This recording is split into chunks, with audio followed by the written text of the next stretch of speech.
have access to all the information we're going to talk about.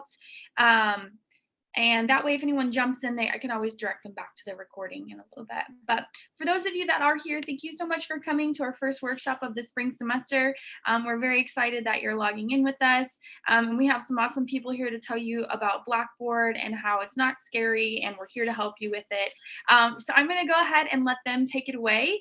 If you have questions, Alexandria, would you rather have them type it in the chat, unmute themselves? How would you like to do That that? probably would be the best. If you could do the chat, it's a good chance that we'll answer some of your questions as we go, and there's certain logic, but so you won't forget, please put them in and we'll go through, or Sophia can keep us on track and remind us there is a question.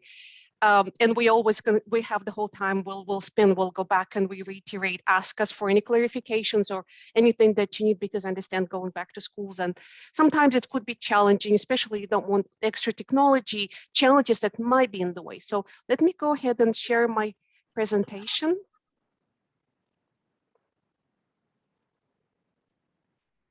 And you should all be able to see it. Let me know if you don't, or if there's any issues. And we call it connecting the dots because there's so many pieces that sometimes moving and trying to get it together. So our agenda today is really 4 points. We're going to do a little bit of a sort of interactive activity. We'll do a little game with you, and our first 3 winners will do prizes, will win prizes. We will then go directly into Blackboard, and my colleague Lauren Gary will take you in. She will show you live into the course how to submit assignments, how to check for stuff, how to deal with tests, and some general information about Blackboard courses. And then we'll go to GDR, a resource center and other technology resources that may be available to you, and then how to get help. That's the most important question. Okay, just really quickly, I'm not sure if it's your first time on Zoom or if you've tried it before, just a little quick overview, especially the game because the game will involve a little bit of a chatting. So you're in the Zoom. This is the screenshot of the Zoom interface. If you look down below, if you move your mouse, you'll have the bar that will float up from the center. And on the left, you'll see 2 buttons, mute, unmute. You can start your video, you can stop your video if you wish to. And most importantly, the chat. If you click on the little bubble that sort of signifies the chat, that's the one we would like for you to use to type your answers. Are you sort of familiar? If you're not familiar, let us know, or just ask your questions right now. And I'm on my phone because I have class here in a little bit. So I'm sorry if I might leave the chat whenever or the video in a little bit, because I wanted to come to this, but as far as I have class, yeah. So but I wanted to get as much information as I could. But yeah, when you start saying move your mouse, I'm like, I got a smartphone, so I don't have limited on my options here. No worries about it. It's going to be recorded. I'm sure Sophia is going to share the recording, and you can watch it and you can follow up with the questions. We'll be happy to answer anything that you have. So without further ado, I'm going to go ahead and start out, Lil. And it's really interactive. It's nothing too important. It's just our way to introduce some technologies that you may or may not be aware that you have. So we will ask you a question. We invite you to type your answer in the chat area. Typos don't matter really. If you know some close enough, nobody's gonna check on your typing. As long as you're aware and you can type something, go ahead, do that. You'll get a point for each correct answer. Okay, typos don't matter. And then top 3 winners will win the prizes that you can pick up from I Create Lab in the library 2nd floor. So in order to move along, I'm just gonna set ready, set, go.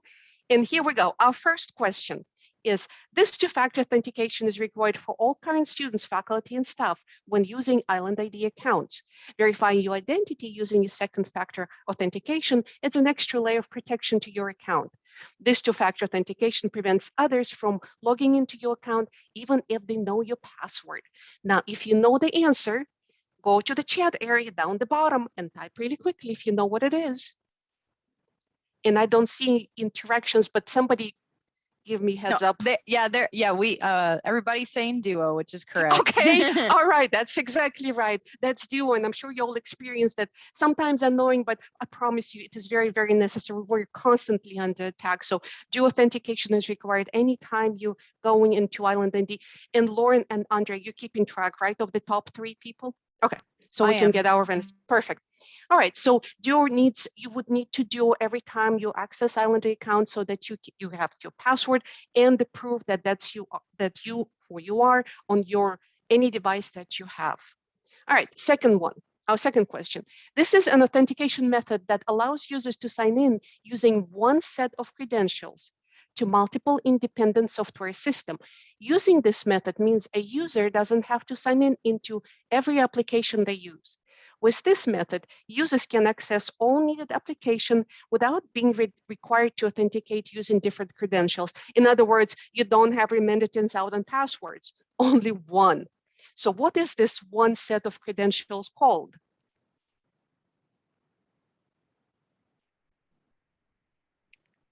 Oh, do we have answer? No, Really? nobody yet. This is kind of a hard one. Maybe. But maybe you have heard of a single sign-on. So it's just a technical term, but what it is, like I said, it just makes your life easier. You don't have to write your different logins into all the system. If you go into a lab, if you're trying to log in into any computer or a software, enterprise software that's available to university students, all you need to do is your one user ID and one password. Single sign-on makes your life so much easier here on the island. All righty, moving along. This ID contains your initial and last name, possibly followed by a number. This ID is part of your Islander email and is used as a single sign-on. What is the name of this ID? And I've said it several times already in previous slides. Dead giveaway. Do we have any answers? We have a number, but it's not a number. What's the other one? The other one you'll sometimes get asked for. It's that one. Student ID number. Student ID, yeah.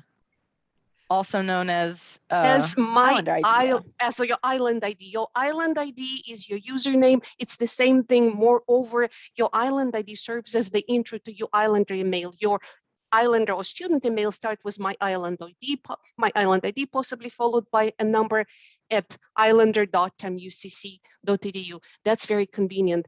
We'll let you know. You can manage your own passwords. You can change it going through my Island ID management portal. Next question. This productivity suite is available to every student, faculty, and student free of charge. As a current student at TAM-UCC, you will retain access to this productivity suite for 1 year, 365 days, wink, wink, after the last day attended. What is the name of this productivity suite? It's what he said, 365 office. I can't. Catherine and Douglas got it. Okay, all righty, excellent. Check. So it is, and it's very helpful because you have Word, you have Excel, you have PowerPoint, you have Outlook, you have Publisher, and also you have OneDrive, which is a wonderful way to share documents. You can work on your own, access your documents from wherever you go. You can share with if you have a cohort going on or a team working on the project, it all could be shared. You can share comments. It's all in real time. It's wonderful. And you do retain access to Office 365 for 1 year after the last day of after your last class. All right. Question number 5. Students with an Island ID and password can connect to this Wi-Fi network. Computers and mobile devices such as phones and tablets can be easily configured to connect to this network. All buildings on campus and some outside areas are equipped with wireless access points to this one network. What is the name of this Wi-Fi network?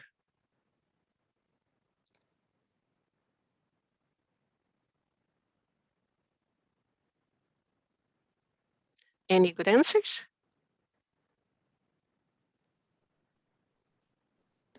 Island Wi-Fi. Who guessed Islander Wi-Fi?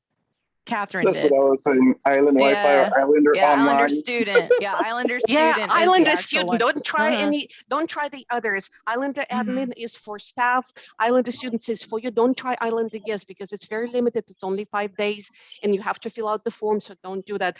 Go with the Islander student. That's the Wi-Fi that you would like, that would need to be connected on campus. If you have problems with the computer, because I had to buy a new computer because my Google Chromebook did not work with whatever certificates they had the ITs had to put on it. So I wound up having to buy a new computer just so I could do school. Did you have a chance to go talk to the service desk? Yep, I talked to them and they put certificates on it and then it started working. However, what it did is it messed up my document programs where I couldn't even pull stuff from my documents or write papers. So I had Yeah, to take it to the Geek Squad over at Best Buy, and they had to set it back to like normal factory settings for I could do anything. So I bought me a new computer that wasn't a Google, that's like an IBM. mhm, So this way, and then when I came to yeah. school, they still took like 30 minutes because they're like, "What's going on here?" I said, "It's a brand new computer. I just brought it from where I bought it." So, but they finally got it working, and now I can actually do my schooling. Yeah, Chromebooks are somewhat limited in what they can do. There's some truth to that for sure. Well, I'm glad it was all resolved in the end. Number 6, this online training resource features thousands of video tutorials and training resources about business, technology, and creative skills. The subscription for the university this subscription for the university offers unlimited access to a vast library of engaging video tutorials and industry-leading content taught by recognized industry expert instructors in leadership, project management, graphic design, software development, and much more. What is the name of this training resource?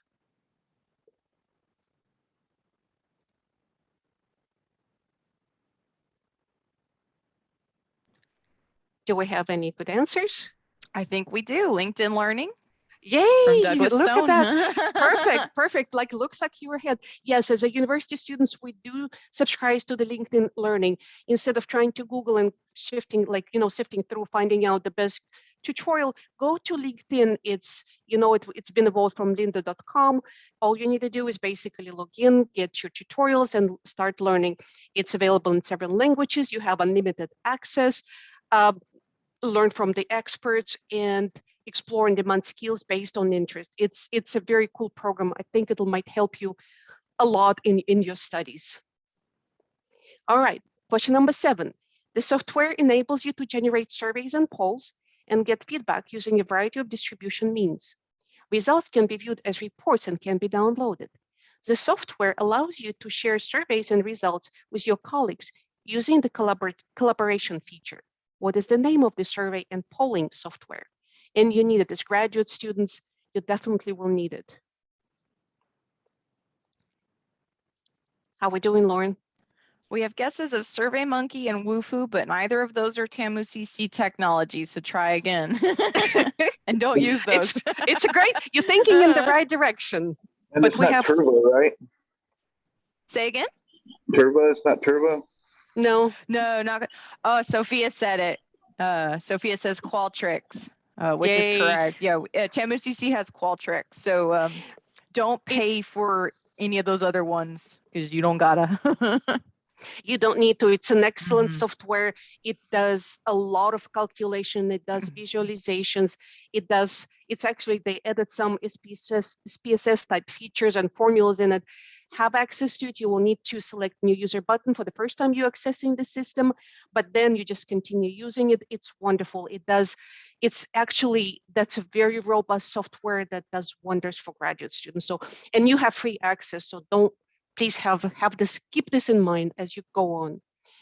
All right, number 8, information technology maintains 13 areas with computers around campus for university students' use. The computers in these areas have software such as SPSS, Inkscape, Kurzweil, MATLAB, Graph, the latest Adobe Creative Cloud, and many, many others. What are these areas called? This is not very deep. That's a pretty simple question.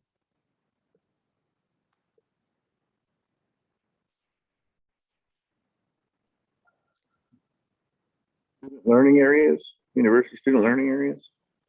Yes, I can take that. Did anybody say anything different? I mean, I go to CASA and stuff like that. Yeah. Yeah, those are types of them. No, nobody has said anything different in the chat. Okay, what we mean is labs. There's really labs. And the reason we're mentioning there's about 13 labs in just about every building. Sometimes it's 1 or 2. But what's good about them that those labs come preloaded with software. We have a Mac lab. There is some art and graphic designs. There's very specific software. If you search for labs, it'll come up with the screen like sort of this one. And you can see, first of all, where those labs are. And second of all, what software is available. It will save you money. Don't go purchasing or investing because it may be just straight available to you in any of those labs. We just wanted to mention. Okay, one more question. That should be an easy one. It really should be a giveaway. This web conferencing tool that allows you to facilitate virtual or hybrid learning that enhances learner collaboration through content sharing, real-time connotation, and digital whiteboarding. I know, that was Y'all almost a got it. giveaway. Yeah, well, we're in it, Uh-huh. right, with Zoom, but what's important is that you may not know that you as students can initiate and start your own meetings. It doesn't have to be professor initiated. If you have a team project, you can actually have full capacity. You won't be able to record on cloud, it's going to be on your computer, but that's pretty much all limitations. So take advantage of what's available. You can do things virtually without actually coming on campus. Don't have to Somebody be. said WebEx as well, and I've used that in school too. Yes, WebEx is going away. We're switching to Zoom. So don't Yeah. use the WebEx. Zoom now will be the software, the enterprise software that we're paying for, that the university is providing. Okay, and our last question. TAM-UCC uses this virtual learning environment and course management system to deliver course content online. What is the name of this learning environment? Blackboard. Yay! That's actually the topic of our Everybody workshop got today. it right in okay. one. It was a giveaway. Well, anyway, Blackboard. So a couple of questions, and we're going to move on to Blackboard. How to access Blackboard? You may have, it's really up to you, but you can actually type in bb9.tamucc.edu, but majority of the time, if you didn't bookmark it, you can go to university website. You'll notice that there is let me change the color of my pointer because I think it may be not clear enough. It's right there. If you click on My TAM-UCC on the university website, there is a drop down, and it takes, if you click on the Blackboard, it will take you straight into Blackboard. Once you click on that button, you will be taken to the Blackboard login page, and there's a big green button saying login to Blackboard Learn. You will log in with your user under ID. It's the same as the username, and your password. So all single sign-on. It's the same set of password all over the place to any university accounts. Couple of things about your Blackboard courses, some general information that you may find useful. Your Blackboard courses are set to open to you 1 week before the term starts. However, some professors may choose to keep their courses closed until the first class meeting time. So while the courses be available, some classes may be available, but some classes may be closed. It's a professor's choice as to when to let you into the class, and they may as well hold off until the first class meeting. The courses are available to you about 2 weeks after the last day of class.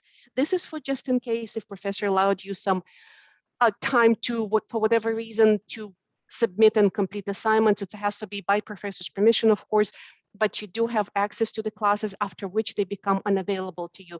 They will be grayed out in Blackboard, so you will always see your classes, future and past, but they all will be grayed out. Only the current ones will be blue and clickable. The rest will just stay there as a grayed out. When you access the course, please read the syllabus. Syllabus should be open pretty much on the first day of class and available to you. If you have any questions, please ask your professor. Your professors are content experts, and you should be asking them about what exactly the assignment description, what needs to happen.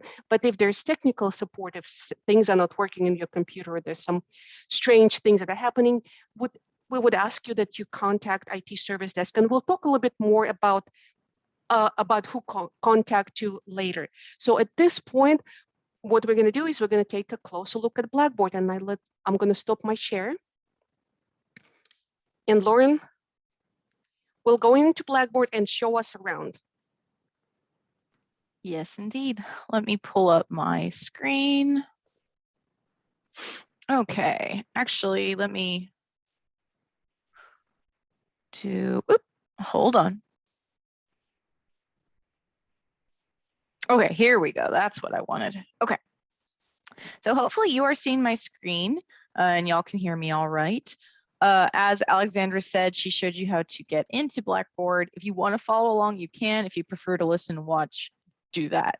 You are more than welcome to do whatever you'd like while I present this.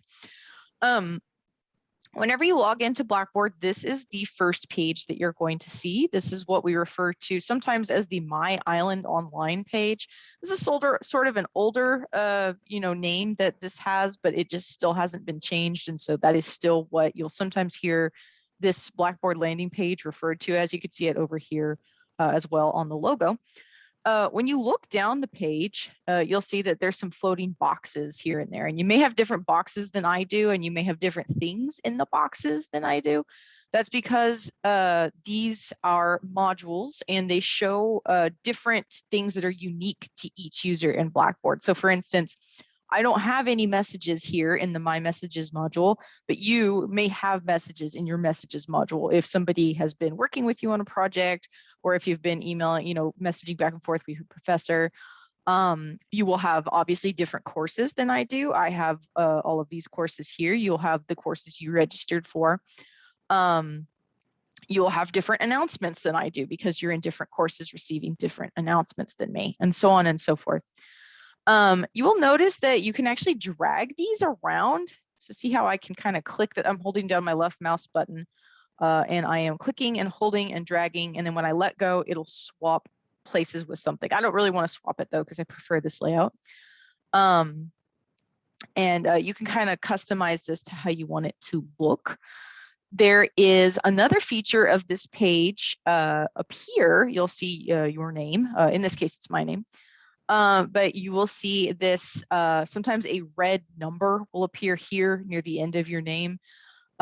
This bar is actually a drop-down menu that opens up. Oh, look, there's the number. It opens up into what's called the global navigation menu. So this actually will help you. It's actually pretty similar to what you see here on the main page, where it's like these modular views and like you have like the courses that you can click on. This sort of just makes it compact. So these symbols here are technically little modules. So like, for instance, this one shows you any updates that you have.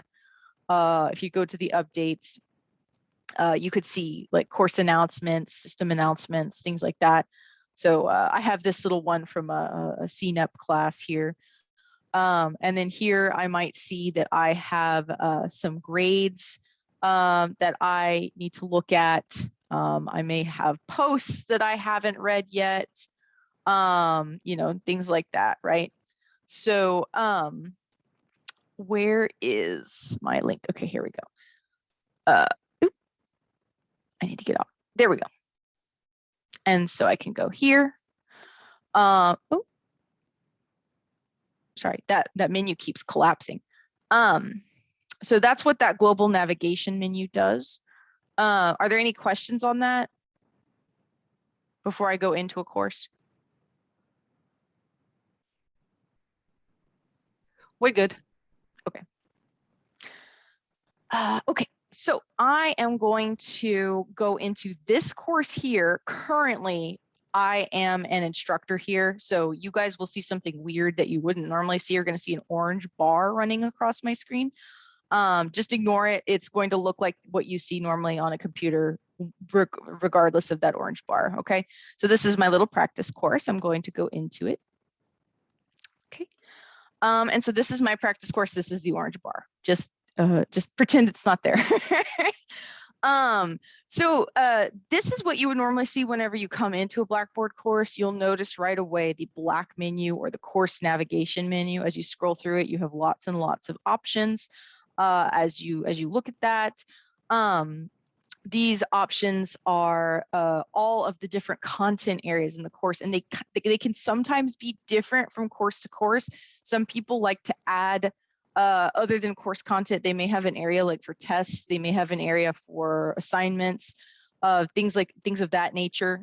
You may see that also be added to the menu, but for the most part, it is standardized to a certain degree. So like you'll always have these resource links at the bottom of the menu, right? You'll always have at least like one or two contact or communication or collaboration tools, right? And they'll be labeled, somewhat similarly to what you see here, or they should be. The way you can tell what page you're on is two ways. So I started out here on the welcome page. And so you'll notice at the top where it shows what course I'm in, it also will show the welcome. Okay, so it says welcome start here. So I know that I'm on that page. This is actually referred to as a breadcrumb, like as in the story of Hansel and Gretel when they spread the breadcrumbs in the forest. That is literally what this is called. It's so that you don't get lost in a course or in a website. And this here is the page title, welcome start here. So you can actually see this in action again if I go to course content. And if I click into like unit 1, for instance, I can see I'm in course content unit 1. And then again here I see I'm in unit 1. So that's how you would know where you are, what you've looked at, where you've been, right? This is a little fake class. So there's not real content here, but I am actually going to go through some of the turning in the assignments and such with you. It's not a real class, like I said, but it's sort of structured like a real one. It's like a fake history course. So here would be like you would potentially have a unit overview, maybe a PowerPoint to watch about the unit, and then maybe some sort of little activity. In this case, it's a little video. You may have videos, you may have articles, so on and so forth. In this case, there is a discussion. Now, I put this here because this is a really common tool that you'll be using in the classes for the most part. Most classes at least have something that is at least similar to a discussion, maybe a journal, a blog, something like that. Most use a discussion though. And so if you know how to use a discussion, you should be good for those other tools, those other Blackboard tools as well. So let's do one. So in this case, we have three responses, three topics, and we can pick one to write about. And then we're supposed to respond to 2 people. Okay, so if I go into it, I can see that nobody has posted anything yet. Either nobody has posted anything yet, or I'm restricted from viewing, the posts until I make my post. So I need to post. In this case, I click this button here, the Create Thread button, and I can type. Ma'am, I got a something. question. Yes. Especially with the discussion. Uh-huh. I have classmates that are writing like a page on discussion, because it's it's a graduate thing, and sure. but their typing looks gray, I guess because of the inbox texting. It looks gray. I don't know, because it didn't look like they imported anything, but it looks gray, and I was like, I've never seen that on that. I wonder if there's something special I need to do in order to kind of wrap a page. It looks gray as in like the color of it, right? Like when the text color is gray. It could be what they're doing is they're copy pasting from Microsoft Word or Google Docs into this like text box here, rather than like, typing inside of it like normal. When you do that, sometimes it takes unwanted code into Blackboard in this case. So that could be what's causing that. It's an issue on their end, though. Unfortunately, there's not much you can do about it, because you can see here the Blackboard text color is like a black color, defaulted.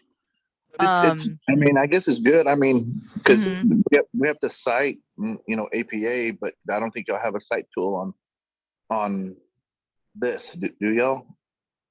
No, we don't. It would be, I mean, it's fine if you copy from Word. Like, I don't even know if I have a document I can just open up. It's fine if you copy from Word, but what you can do is, like, say this is my statement. If I copy that, and then when I come to paste it, this little page will pop up. And so if you keep the formatting, that's when it'll keep that code that might turn it gray. If you do remove formatting, that's actually recommended. It'll paste it in like as plain text. They might have to do their formatting again, but it does give them the options. That's what I remember, is that I had once I did that and made it the same color, but I had to go through all my you have to do you have to do the formatting again. Yeah, so it's kind of a trade-off. Unless it like bothers the instructor, you might just keep the formatting if you need to. But yeah, you would normally just redo it. I sometimes tell people don't even worry with your formatting in Microsoft Word, because you're going to have to read, like if you are going to do the, the method where you come in and you do remove formatting, you're going to have to redo it again anyway. So like this is the part that counts. Like the formatting here is the part that counts if you're going to do it. Or you can do, you know, you can keep formatting.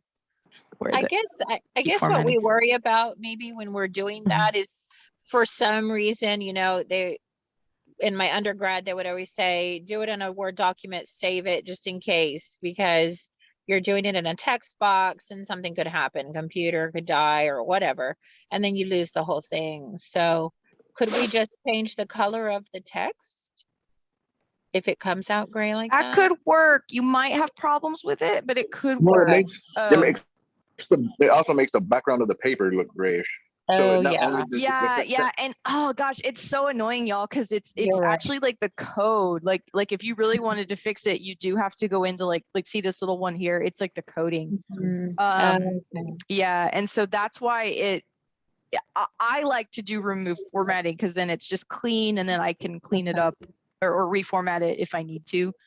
Is but there a that way would to be- save it, like on here as we go, as we're typing, if it's like a long post we have to do, or? No, No, it okay. has saved draft. It's just I wouldn't, if you're working on something long, I don't know if I would recommend doing save draft in Blackboard.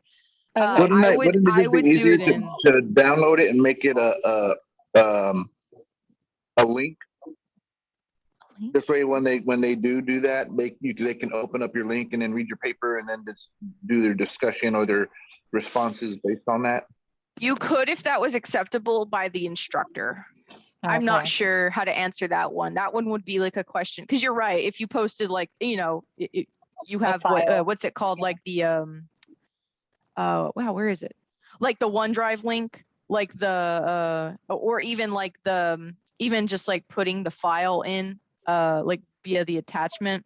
That's what I'm talking about, putting the file in, Yeah, and yeah. then all they got to do is click on it, and then Yes, be it. if that was acceptable, the answer technically yes, you can, but is it allowed by the instructor? I don't know. That would be like case by case, because some people might get irritated having to like open something to look at it. I'm not Especially sure. in a big class, I'm going to butt in. If it's Yeah. a big class, and clicking for every discussion, what the beauty of the discussion, that you can see the whole thing, the way it unfolds without clicking in and out might kind of break this continuity. Yeah. Also, I think I want to refer to something before. Text box is not conductive for any MLA, APA. It doesn't do double spacing. It doesn't do margins. If your faculty is asking you for it, there would have to be an attachment. Discussion ports are really, it's like a That's what notepad. they're asking for.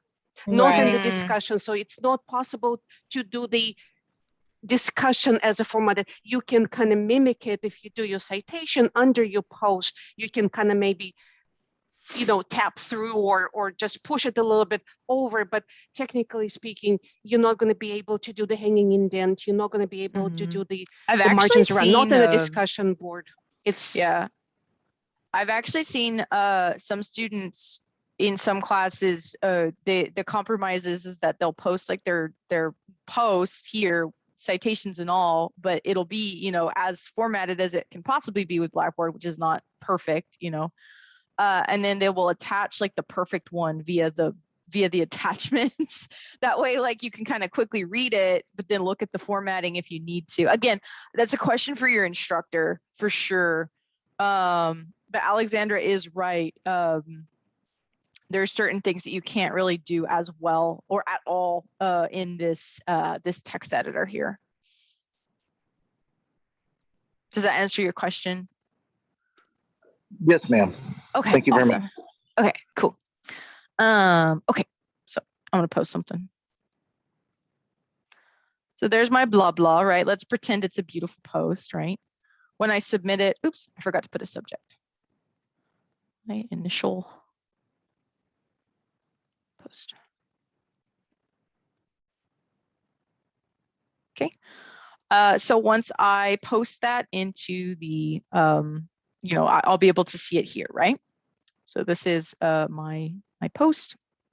And then if people need to respond to me, they of course can. They would click into it. And then they could click that blue reply button. I like this button because it's one of the few that actually has some color in Blackboard. For the most part, you're going to see like grays and blacks. This is like a nice blue color and it stands out and you can see it. The discussion board tool on the mobile app is okay. I've used it before. I'm not going to be able to show the mobile app, obviously, because we have like one little slide about the mobile app. I won't be able to show demo of it since I'm on a computer right now. But I did just want to say the mobile app is actually pretty okay when you're doing discussions. I don't recommend it for test taking or like turning in assignments. But it's okay if you're checking like replies or like replying to somebody. You know, the mobile app is pretty good. And of course it's good for checking grades and any kind of checking it's good for, I would say. But I did want to mention it because I know a lot of folks use that app for a lot of different things. Let's go back to course content because I'm going to show you how to do an assignment next. I have a quick question. I'm sorry not to Yes. interrupt. So one of our assignments this past week was to do a quick little 1-minute video. And so is there a way on that discussion, an easier way? Because what I did was record it from my computer, uploaded the file, you know, and I just totally, I think, messed up. But when I played it so that I could see it, it made me look like I was. You cut out? Going with the video, so it looked really bad. And anyway, I just really Okay. I messed that up. How would I do it easier if we needed to do So a discussion? yeah, the two ones I would recommend. So I do not ever recommend posting, here, I'll reply to this one with a video. I Okay. actually do not ever recommend using either the file attachment or any of these like attachments here for posting a video. What I recommend instead is hosting them on something. And what I mean by hosting is like, you know, when you put something on YouTube and like you can go to a link and then watch it. That's what I would recommend doing. You can also, if you don't want to get on YouTube, we do have access, like Alexandra said, we do have access to Microsoft 365, which includes OneDrive, which is also a really good storage place for videos. And basically you just get a link and you put it in, you know, into the box here. So it would be like, you know, here is my video. And then you could link to the video here and so I would just say link. Okay. You would put the link there and then they could watch it and it wouldn't be like choppy or slow to load or any of those things. And it would be a lot easier on your computer too, because your computer probably took it a while to load that video, I bet. Well, it was a 1-minute video, so not too bad. Okay, that's not horrible. Okay. Yeah, that's not horrible. When you the format was bad. yeah, when you get the longer videos, it really struggles to load it in. But yeah, you wanna use something to host that video, to hold it. Okay. So, could we, like, if we have access to Zoom, could we do it through Zoom? And then no, because Zoom is, so the way your instructors would do the Zoom post is that they do have the option to host their videos on Zoom. Y'all as students though, you only have local recordings, which means it's still just a file. You could record yourself with Zoom though, and like put the file on YouTube or on OneDrive. But those would be the only two I would recommend. So YouTube or OneDrive. Okay. Yeah, or OneDrive. Yeah. Get used to those. OneDrive is nice because if you don't want to like, I mean, obviously you can make like a unlisted video on YouTube, but OneDrive is like if you want something like really protected, because literally only 10 OCC people can see your OneDrive stuff if you share it with them. So yeah, it's convenient. Okay, thank you. Secure. That was a good question. Okay, hold on. My computer did not like being turned off earlier. It really got mad. It's going so slow, so I apologize. Here we go. All right. So I'm going to do a quiz next. Be aware with the quizzes and the tests in Blackboard, they do have, you know, like you'd see like some sort of little some sort of like description would appear on the outside of it. You may see something else when you click into it. So watch when I click on this.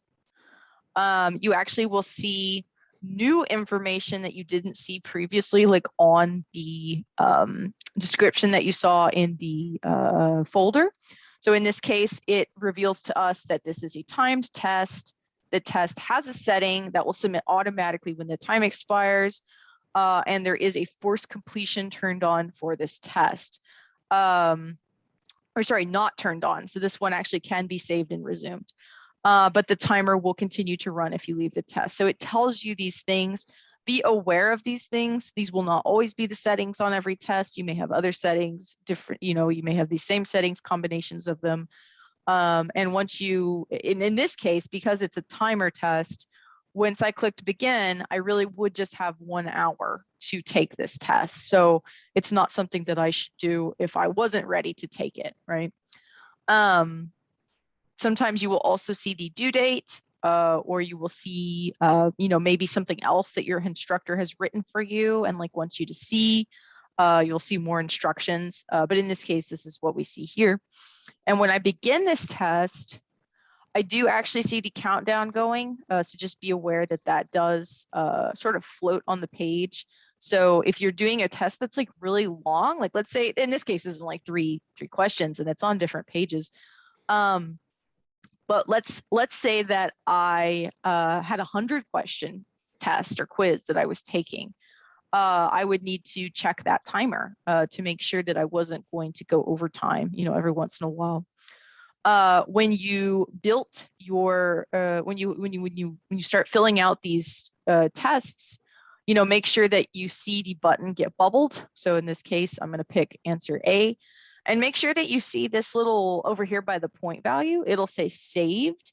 That's good. If that automatically changed to saved, that is really good. If you see that this button is not changing to saved, you better click it just to be sure that it is saving your answers as you move along. So once I go to the next page, again, see how it says save answer here, because I haven't clicked anything yet. So let's say I click answer C this time. And then, so there it goes, it's saved. And I can click another question, another thing here. And it should do it for me without me even holding the mouse. Let's see if it does it. Yes, it did it, saved, okay. There is also a quest completion status. So you can actually see like what your status is on the question. So I've done all 3. And at this point I can save and submit. All right. Click OK to view results. You're not always going to have this option, but sometimes you will. Sometimes you will only see your score. Sometimes you will see, something else. You might see some feedback. You might see the questions. It also depends on what your instructor has set. In this case, I allowed for the students to see the answers and then see if they got it right or wrong based on the points. So I got question 1 correct because I got 10 out of 10, question 2 correct, and question 3 correct. So I got them all correct. Yay. And I got 30 out of 30 points. This is not the only place you will see this score. I will take you to the My Grades area in a few minutes. Oops, I didn't mean to click that. I meant to exit the test. Oh, well. Here we go. One of the last things I'm going to show you before I go to the grades is the assignment submission. So this is a pretty common thing that you'll see. Any kind of paper, file, essay that you're going to be submitting, they will be these sort of submission boxes, these assignment submission boxes. You may see some instructions, a rubric, things like that attached to it. When you actually click into it, you will see that there is some extra information that you may not have seen before. This one has a due date, and it also has a rubric that I can click to view. This is really important. You may write an entire paper without realizing that there's a rubric attached to it. So make sure you click view rubric and look at that rubric. In this case, it's just nonsense, but let's pretend this was a nice class and it would be, I need to have proficient formatting, organization, grammar, right? Before I turn in my paper. This particular file, I'm just going to pick a random file. That way I can submit something. I'll submit this document, grad orientation. For these files, you're going to want to make sure that you have attached the proper file. So I clicked browse my files and I found a document. Make sure that it's the right one and you're not attaching like your tax document or something like that. In this case, this is correct. This is what I wanted. And these are all the different types of files that it accepts. So it can take quite a few different types, which is nice. If you needed to add a comment to your instructor, you could add it here. So I could say something like, here is my paper. If you needed to put something here, you could. It's not necessary, but you can do it if you need to. And I am going to submit. When I submit my paper, I get this number. Make sure you save this somewhere on your computer, on a flash drive, on a hard, somewhere that you can get to it if you ever need to get to it. This is actually a receipt and it is unique. It's unique to you and it's unique to the paper that you've turned in. So if you get a 0 on the paper that you swear up and down that you did, and you know that you have that receipt actually can be used to find record of what happened to your paper. And then potentially you won't get the 0 because you can prove like, hey, look, I really did do it, you know? And so we can prove that. It's really easy to pull, provided that you have these lovely little receipts. Let me add really quickly here that you yes. should get an email notification to your island email with the same number, the date, the type of the submission, and all the details as to what document was submitted. So it's maybe not necessary to write the paper, but saving those emails, just in case there's questions later, you have a verification for your faculty that you did submit it. You can also go later in my grades and see those submission receipts. That's right. Mm-hmm. And speaking of my grades, that's what I'm going to show you guys next. I am going to grade myself super quickly in this course because otherwise we won't have anything to look at. So give me just a second. I'm going to give myself a grade. This is, okay, I'll give myself a grade in my discussion. I'll say,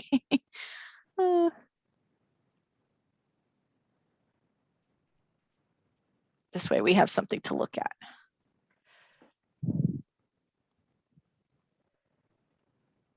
Submit. I know we have a test grade, but we need 2 grades at least to look at.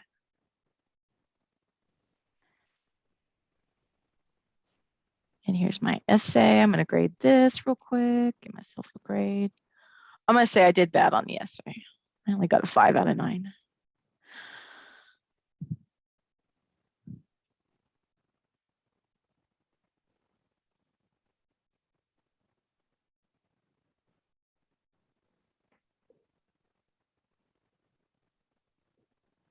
Okay. Okay, all right, now I'm going to swap back to student mode. Okay, so days have passed. I've turned in my work. I'm waiting for my grade. What do I do when I get my grade? I go to this My Grades button on the list over here, right? On this course menu list. When I see this page, I'm going to see everything that is coming up in the class as well as that has been graded. So just don't get overwhelmed. That is the default view. You'll notice it's called all. That really does mean all the grades in the class or all the potential things to grade in the class. If you want to see only the stuff that has grades, you actually can swap it over to the graded view, which does make it a little bit more clean. I kind of like this view a little better. So this is what I'm going to use.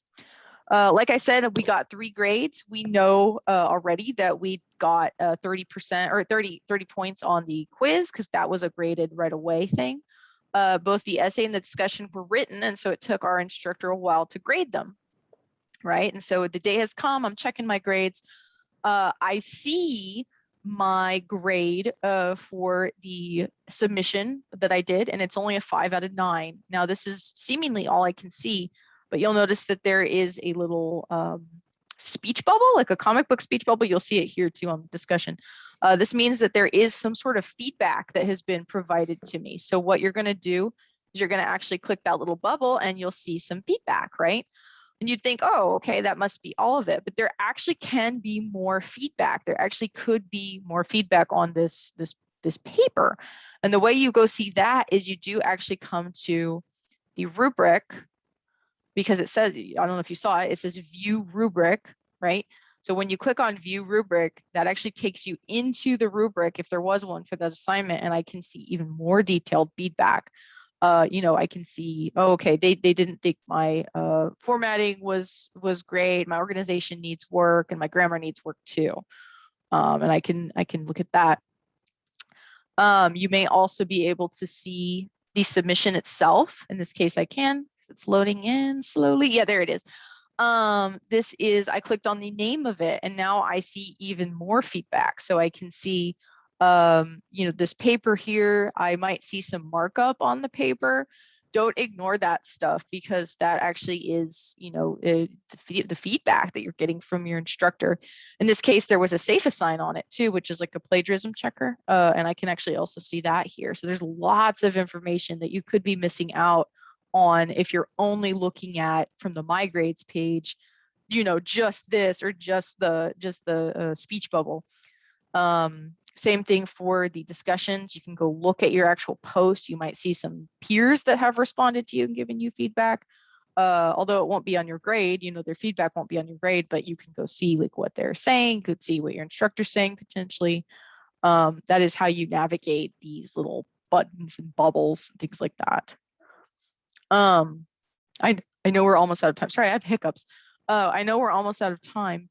I am going to back out of here. Actually, let me make sure I got everything. I have a little list. Yeah, okay, great. I'm going to show you guys one last thing.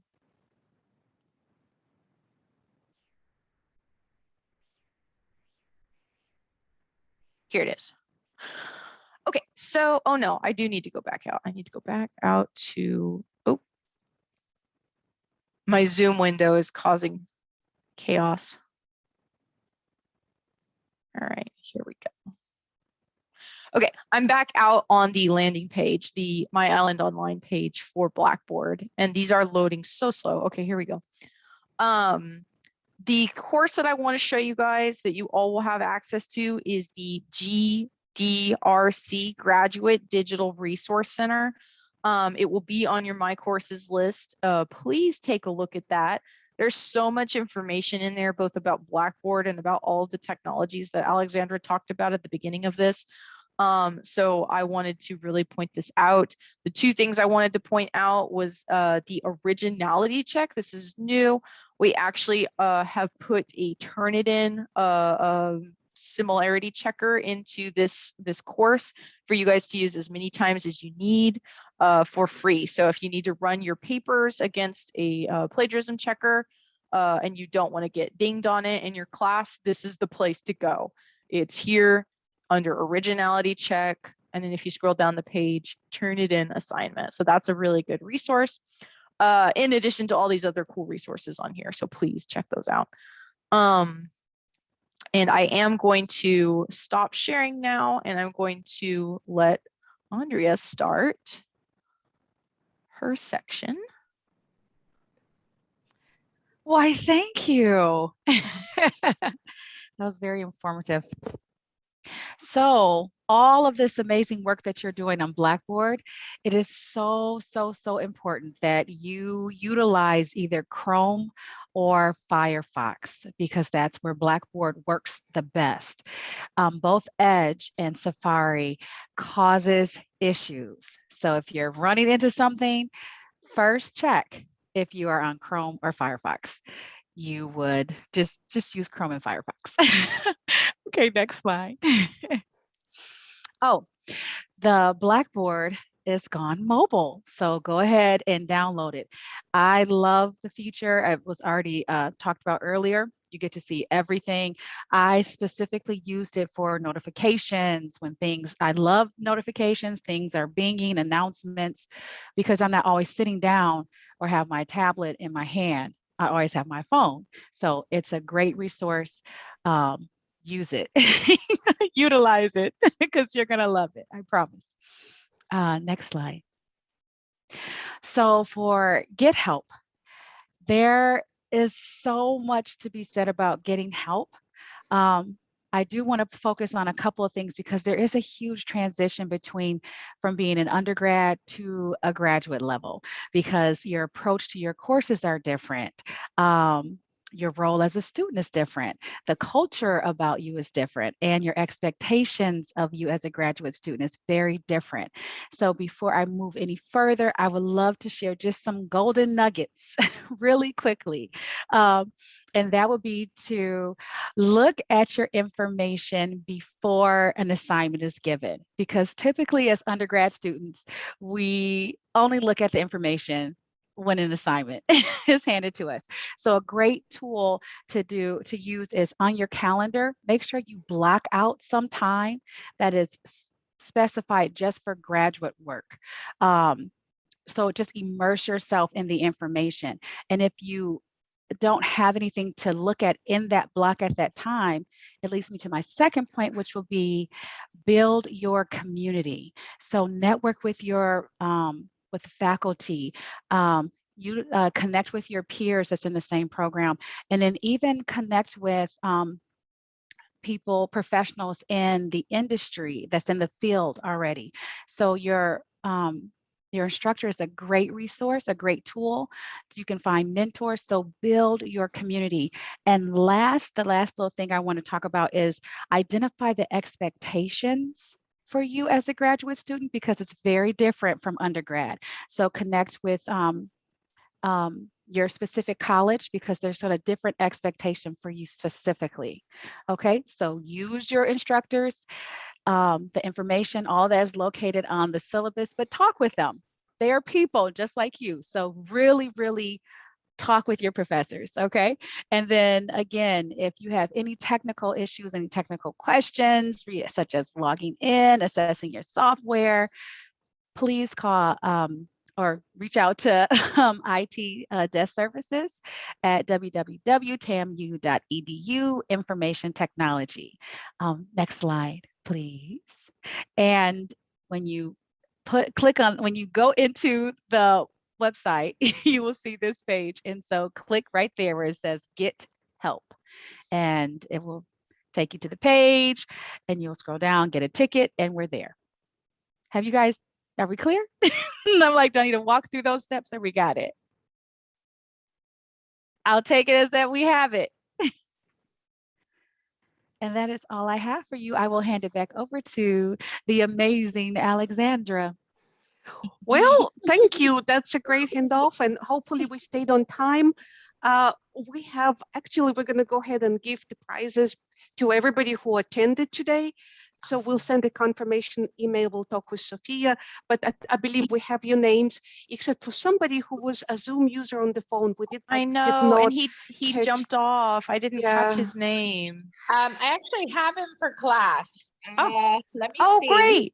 We had class together last night. So his name is John. I don't know his last name yet, but if you give me a second, I can go to our group meet app, because I also have that'd a be great. list of all that RSVP'd. So if you can't seem to find it, hopefully there's only one John on there. Yeah, good. Yeah, because he was participating. It wasn't his. He was just verbal. It wasn't his fault. He was on the phone. You know. Yeah. Yeah. Yeah, I think he told me last night he takes like 4 classes, so he's probably in class. I feel for him. I was the same way. Oh my God. That's a lot. 4 at once. I don't see. I mean, I'm sure I could look back and find it, but yeah, I think I found him. So okay, cool. Yeah, we'd appreciate that. That'll be great. So we're going to make little baggies for you. It will be in the library on the 2nd floor. I don't know if you have had a chance to visit the iCreate lab. It has pretty cool equipment. You can actually, maybe helpful if you ever do presentations, you can make great big posters, banners. There's sewing machines, there's printers, there's 3D printers that some of them are free, some of them are very small, nominal, barely any price. So that's a great place to visit regardless. But we'll save it under your name on the upstairs. Once you walk into iCreate Lab, there'll be a reception desk in the front. Just tell them by your name that you should have something for you, and it will be ready for you by tomorrow, hopefully. All right. Are there any other questions that we need to reply to or you have? How, I guess the library stays open pretty late. I know for me, example, I'm there till about 9:30, a couple times a week. And so is the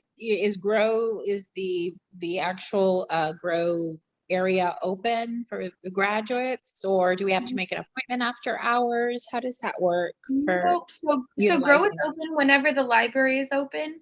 Okay. But we only have students that work, so our graduate assistants, they're only there from 9 to 4.